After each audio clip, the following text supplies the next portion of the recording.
আসসালামাইকুম গাইস, দেখেন যে বৃষ্টি হইতেছে, কিন্তু আমরা সিঙ্গাপুর থেকে লোক হায়ার করে লইছি কাজ করার লেগা।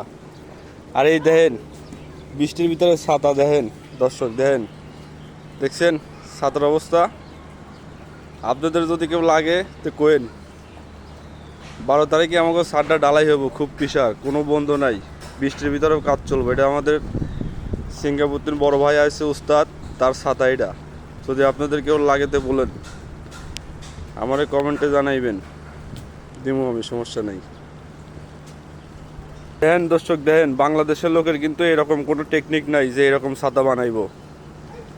12 তারিখে আমাকে ছাদটা ডালাই, বৃষ্টি চলতেছে দমছে, তারপরেও আমাদের কাজ বন্ধ নাই।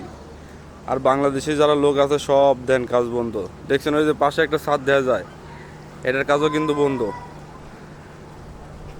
ছাদ নিচে এ আছে 20 আইতিন আছে, দেখছেন অবস্থা, কোনো বন্ধ নাই, কাজ চলবে।